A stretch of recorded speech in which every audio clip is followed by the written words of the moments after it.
Tonight on Chimstock Africa, my guest is Kgopotso Seth Chawane. He's the actor on popular soapies in South Africa, like Generation and many others. We sit down to discuss his journey with Christ behind the scene and the divine appointment that brought him to the platform where he is today. Tonight on Chimstock Africa. Please like this video and leave a comment below. Let's know what you think. And don't forget to subscribe and click on the bell button and share this video with somebody. From Cape Town to Cairo and from Mogadishu to Dakar, this is Chimstock Africa.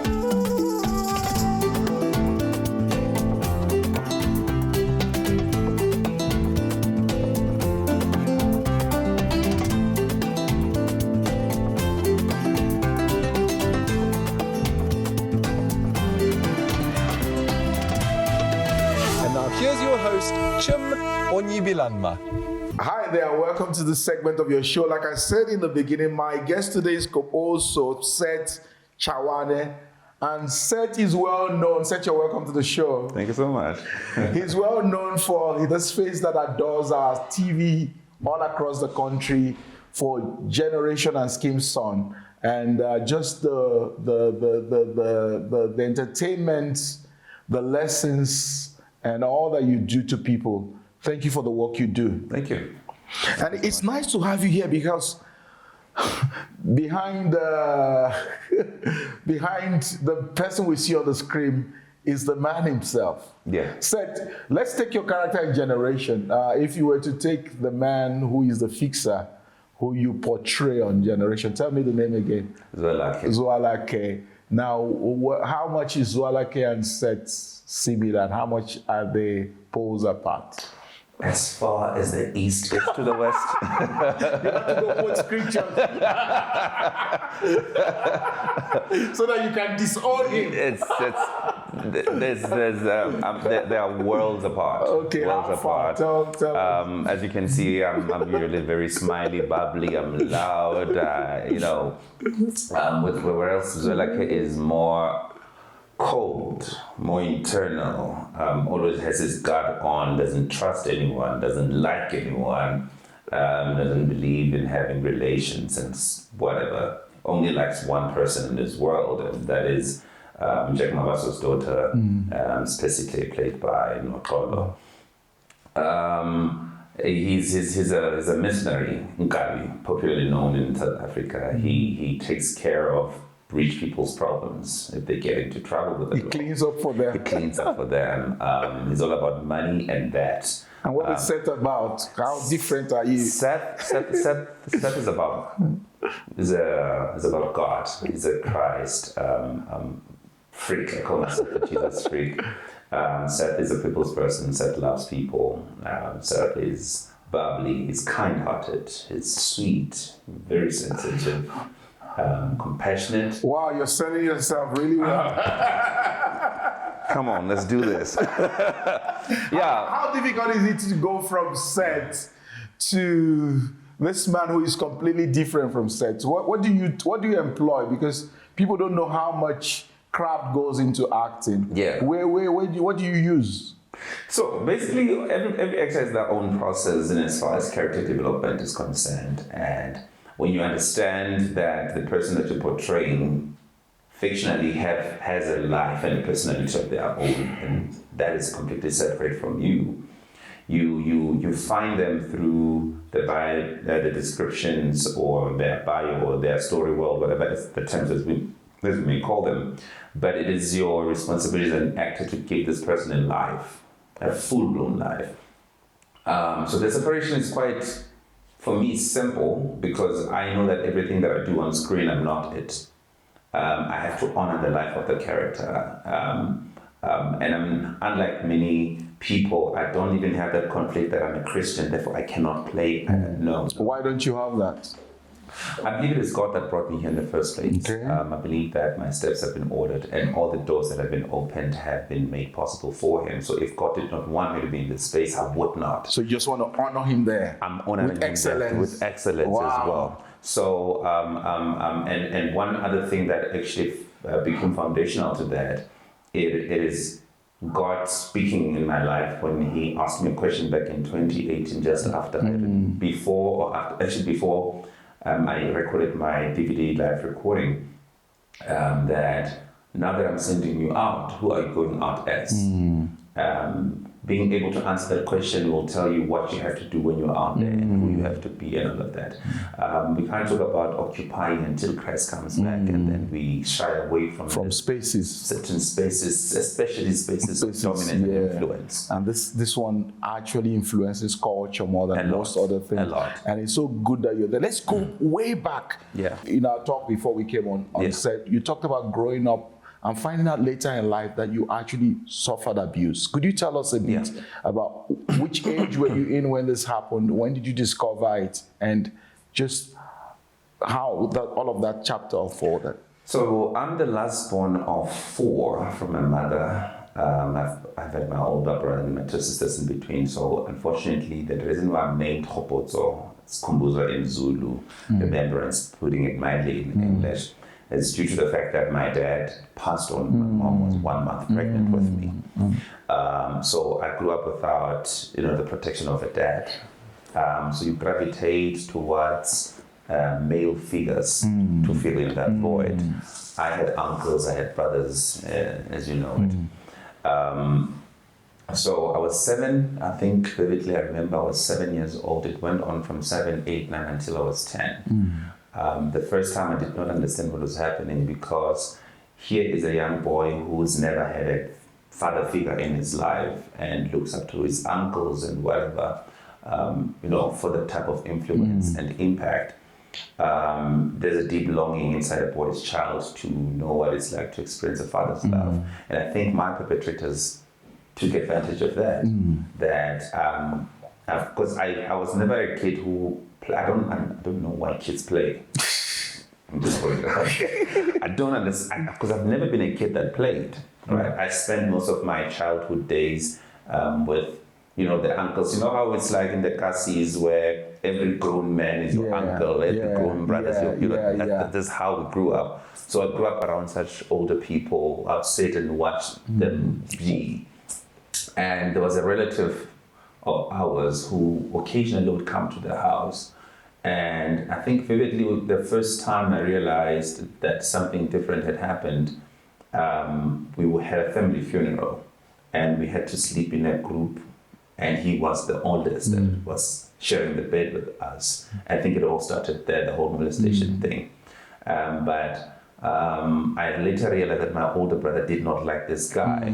So chances are they too went through the same ordeal. Thing, So it started then. And it will always come back with this, Malume loves you, Malume loves you. So you associate that with love, right? And then you later on grow up and realize that, that is not it, So at that time, it had happened for 4 years of my life. And, it's a traumatic experience, obviously. The subconscious mind blocks that out from you because you don't want to break down or whatever the case may be. So that's how it happened. And when I was older, I realized that, something back then is not... Around what age did you start to process it? I must have been in my teens. Okay. I was in high school. So I've been a kid who was involved in debating and all this social type of activities at school. Excuse me. So when the teachings came in and I came into awareness of exactly what happened was, it really started messing me up psychologically. I remember very well, I started being withdrawn. I did not like, and my friends don't know this until I tell them. For some weird reason, you see the guys that are doing the cameras. This is the type of height of friends I would want, because anyone who is the same height as me would be a trigger. Because the 7-year-old me would almost cave in, and I'm thinking, wait, if anything would happen, would I be able to find this person? So the short ones, I'm like, I got you. So it's those unconscious decisions that you make from a very traumatic place and all that. So It was run about when I was in my teens, and I just gave myself into sports to not be in the space of depression and constantly worrying about these things. So I just played basketball, did athletics, and just became active. And How did God bring you to a place of healing from this?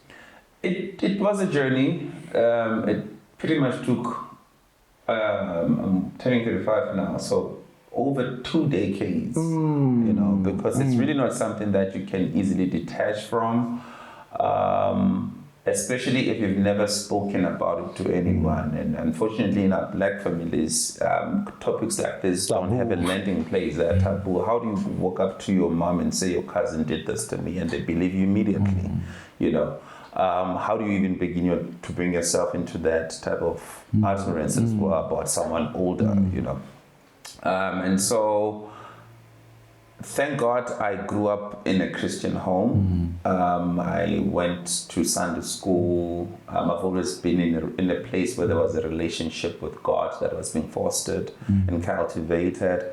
And I think the moment I began taking the Lord as my Lord and personal Savior consciously and passionately, so the journey towards healing and deliverance started, because I did not like being close to people. I would not do sleepovers with my friends. I would only select, guys that are not as tall as I am height-wise. I had these reservations and these fears that I could not say to anyone, this is what was happening, because you say that, then you might, suffer some kind of a stigmatization of some sort. So it's always been that awkward and uncomfortable conversation to have. But through constant prayer, meditation on God's word, and just being vulnerable before God, I had to learn that the hard way. Started opening up to God. Yeah, because it was not always the case. Even for me, it was, okay, God, you can come in any area of my life. Don't come here. Because I did not know how I was going to respond to that. I did not know how it would feel going back there. But actively, as of 2018, leading towards my DVD live recording, we started having conversations that were honest and authentic. My music, the theme of my project is called Intentional Worship Conversations, because I realized that if I did not become authentically me before God, I'm not giving him the worship that is due to him. I'm fake pretty much. So that whole writing of the music, internalizing it, meditating, and just building that solid relationship with God was the beginning of my healing journey. So God used your art. He used the art to bring about the door that would open up for him to heal you in your life. And it seems this DVD in 2018 was a watershed key moment in your life. It was. Because let's go back. You mentioned it earlier on that 2018 was when you had this musical DVD. By the way, you haven't released that yet. No, it's not yet. But you don't go looking for it. You downloaded something there it's still in the incubator. It will come out later. But 2018, let's go back. 2018 was when you did this DVD and you said God asked you a question earlier. And how did you answer that question at that time? So what is interesting about the journey of my music, particularly that phase, was I did not know at the time, as I was penning down all 14 songs, I was writing a story that would happen 4 years later in my life. Okay. It almost felt like I was writing to the future me. Okay. And the more and more, so after the DVD was recorded and on the 28th, so I recorded on the 27th of October 2018, on the 28th, the voice of the Lord came and said, don't release the music, because the next time you sing the songs, I want you to sing it from a different place. But now that I'm sending you out, I need to heal you, deliver you, empower you, because if you go out in this state, you will crash. And I knew that the music I was writing was an extended conversation outside me to whoever would be listening to. And I remember the foundation of it is I'm writing to everyone who has an ear so that it may speak to the 7-year-old or child in them. Because I realized that God was sending out a healing wave through the content of the music itself. It's the type of songs that when you listen to, you really reflect. You don't just lift up your hands and say, God, you're good. You really reflect. And you say, Lord, come in this space. The songs talk about surrendering again. I've surrendered to the Lord before. I thought in 2008 when I received Him as my Lord and personal Savior in varsity. But in 2018, I realized that I did not do it consciously so and passionately so. I did not do it with a full understanding of it and what it requires and what it will cost me to say yes to God. Counting the cost. Yeah. So in 2018, when I was writing, I was like, I give myself again, I surrender. Because now I understood what saying yes to God meant. It was an invitation to now come and invade me. Because one of the songs says, invade my space. Come inside me like a flood, right? Invade my space. Dominate every area in my life so that there's nothing of me left. And one of the things that happened to you is that you had a mental breakdown.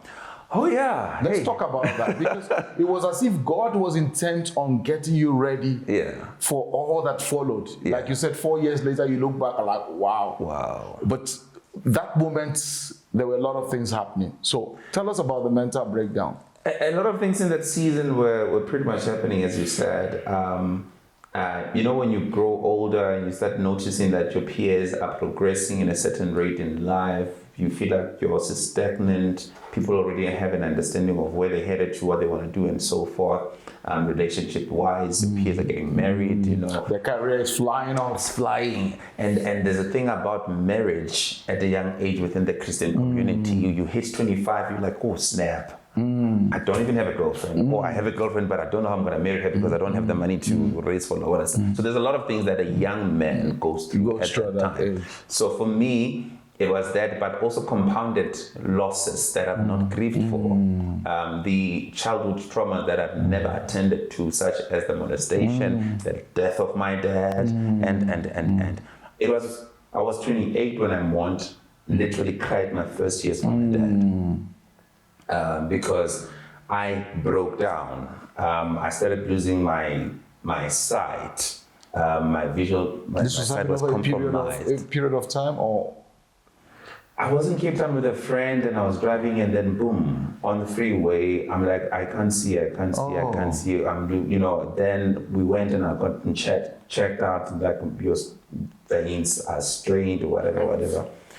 Then it was discovered that and I did not know what depression was, because I thought depression felt like headache. I would feel it like, depression is here. But that was not the case. I was just constantly isolated. My relationship at the time had failed. This is a girl I thought I was going to marry and spend the rest of my life with. Things went south. I did not take that well. But without even going into detail, the things that led to the relationship breakdown, right, triggered the 7-year-old unhealed Kgopotso. So I felt once again that I've lost my manhood. I've been stripped off of my dignity, of my manhood. I did not know how to respond to that type of betrayal and pain. Boom. Went into depression. I don't know how it came out, because so it was really bad. It was bad to an extent where I would be driving from work, going home. Along the way, I don't know where I'm going. I forget where I'm going. I would wake up in Northwest and I'm in Gauteng. I would want to call Wise Men and take out my phone. By the time it's here, I don't know why this phone is here. It was really that bad, where it's not even being forgetful. I think I just experienced some temporary insanity in some ways, because there were things that just went. Right. Then I went in and I got admitted at a Kgopotso Wellness Center. You checked yourself in? I checked myself in, because I'm like, this is not me. This is not me. Okay. I gained weight. My eyes were always tired and red. I was not productive at work anymore. And I knew that something had to give. I went and got checked out. So through psychotherapy, what I thought was the reason that led me there was actually just a minor trigger for the main. Right. Because I would tell the story about how I got molested, like I'm telling Wise Man's story. It was never mine. But like, so I was 7 and that happened. Without even internalizing the repercussions that came with that and stuff. And I'm like, my dad died when my mom was 2 months pregnant with me. And but you're sounding like it's not your story. Then when I started telling each story for what it was, I started grieving, I started mourning, I started experiencing these emotions that I've always considered myself as a wall. I don't cry. Staff don't get Whereas to you me. were locked up. I was locked up. So one of the things that God did for me in that whole hospital phase, I wrote 90% of the music I later recorded that year at that time. in the hospital because he said, come into isolation. I'm like, I'm busy, I've got gigs, I've got this, I've got this. Like, then I think when that moment happens, like, now I have your attention. And then we started dealing with stuff. So it was from a level of prayer and therapy, because now in the morning I have to go see the psychologist. Pray here, cry there, pray here, cry then heal. So those are the tactics and the tools that he equipped me with going forward. So it's, it's medicine and it's God's divine intervention. And exactly. And when that happened, he said, it was this feeling where I felt like I have my voice now. I can speak. So the minute the healing happened, courage and strength kicked in. Purpose came alive. Clarity. Doors I did not knock on. You said it was just after the season, after the DVD season and all that your first radio thing happened. Tell us about it. Your first radio thing was where? So the first radio thing was at an online radio station called Expression Radio, and I was there for a couple of months. And then, but prior to that, God said, I'm going to expand your voice. So as a singer, I thought I'm going to have like current lux, range and pitch up there. But what God said, now that I have taken you through the pool of healing, now that you've met with me, I'm going to expand your voice so that others may also hear of what I've done for you, so that I can do the same for them. So then QTFM happened, Radio Bob happened, then the first TV show happened, Gomorrah, followed by a film, I'm Dreadlocks, Skim Sam, you name it, Generation. Just started coming. Yeah. Generation was last year before last. Yeah, Generation was last year. And now, when you look back, it ties into God trying to make sure you answer that question properly. Yeah. Because where you are now, you are unashamedly a follower of Christ. Yeah. And the root of it is from this whole experience of concrete intimacy, concrete surrender. Yeah. Tell us about how all of that influences your crafts, your decision today and all that. I know that where I'm at, God has placed me as a brother to anyone that I know and don't know.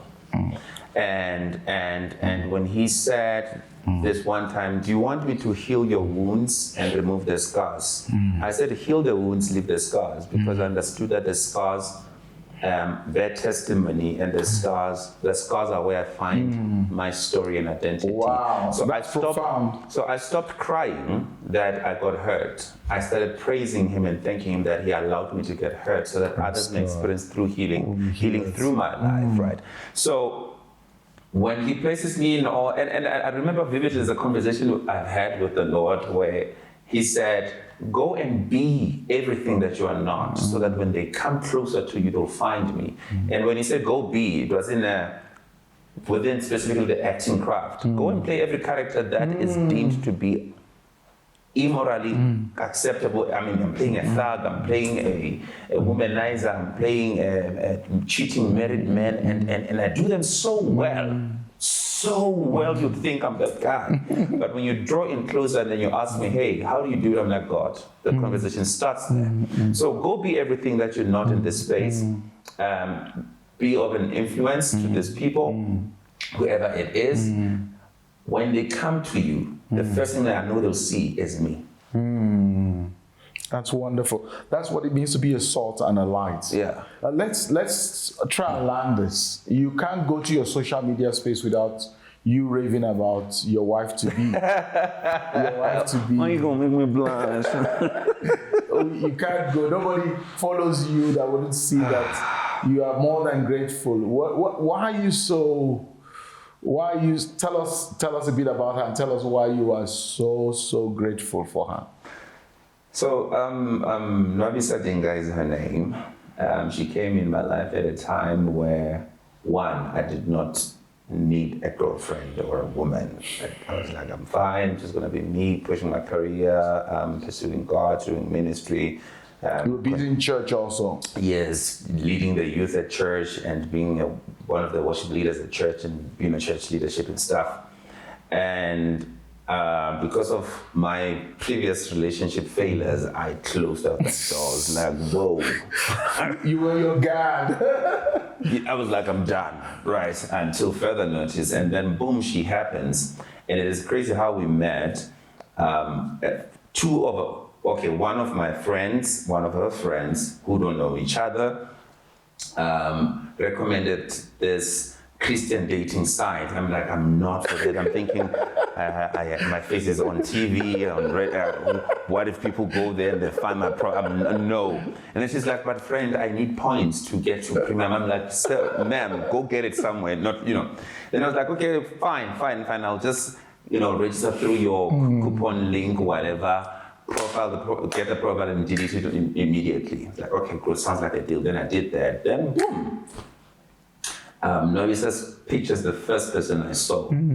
Then I felt something in me that I've never felt in 4.5 years, because I've been single for 4.5 years at the time. And I'm like, Who is this? Then I DM'd her, something I never do. It was so uncharacter-like of me. So I sent her a text, hey, my name is Kgopotso, if you keen on getting to know you. She responded literally 24 hours plus later. And I'm like, I'm leaving.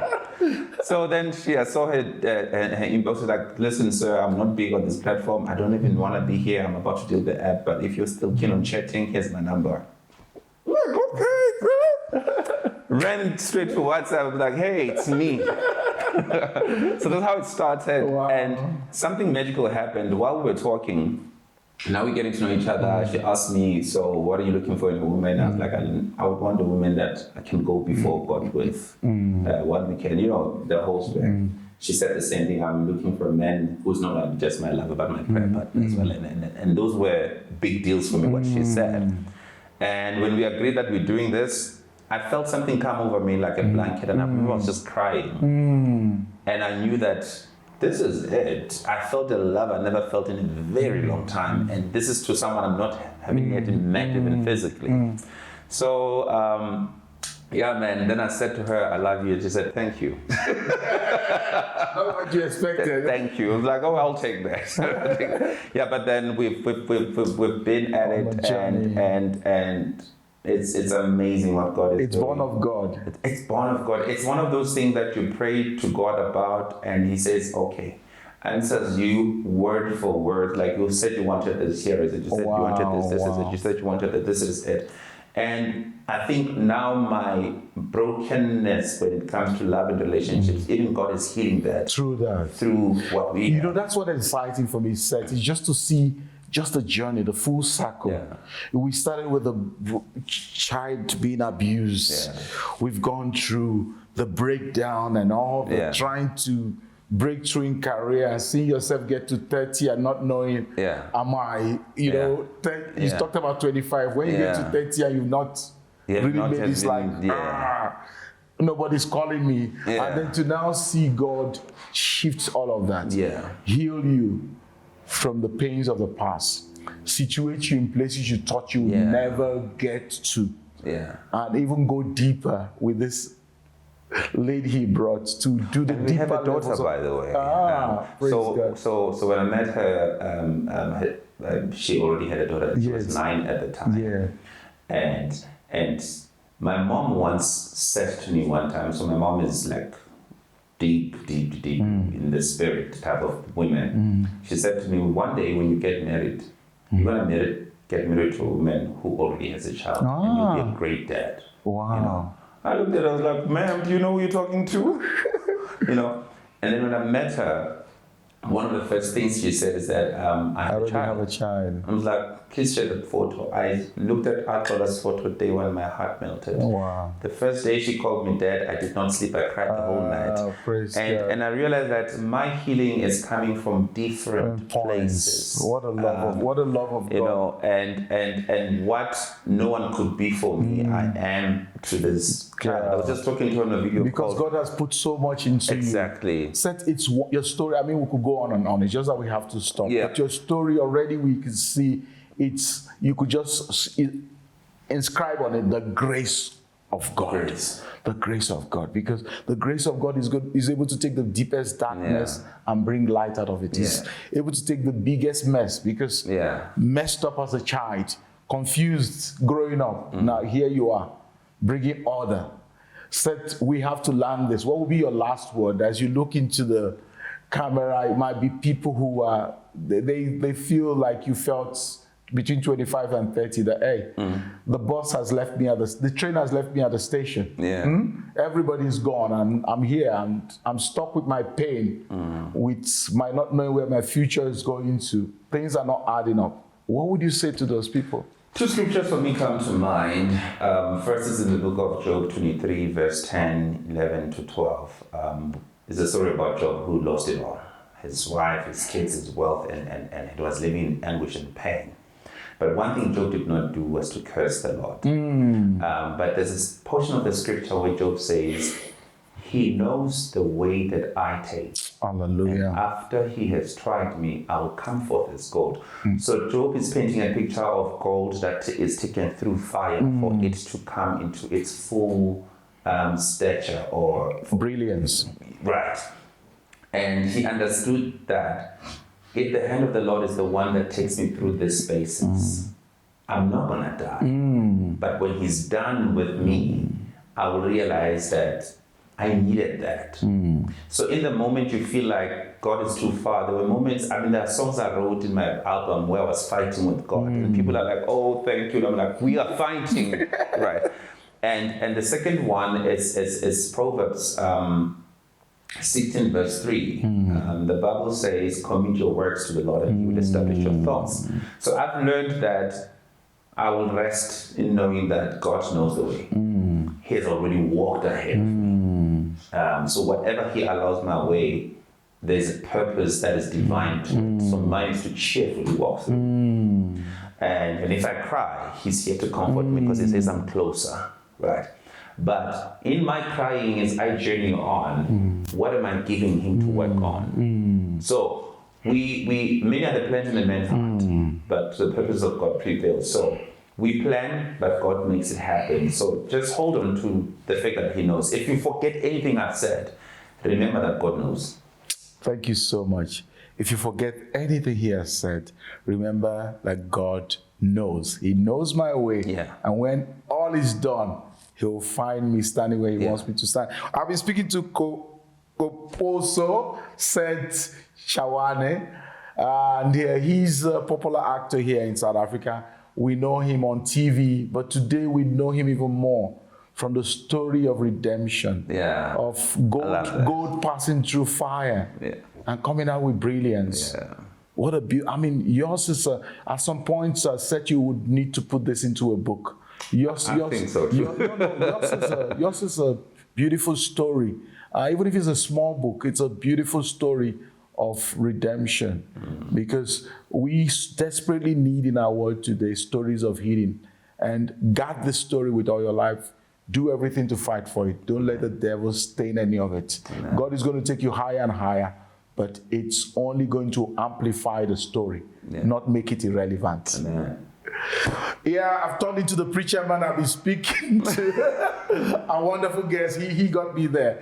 He just took me to church straight. And thank you so much for coming on the program. Thank you so much for having me. It's been an absolute pleasure. And thank you for joining us this week.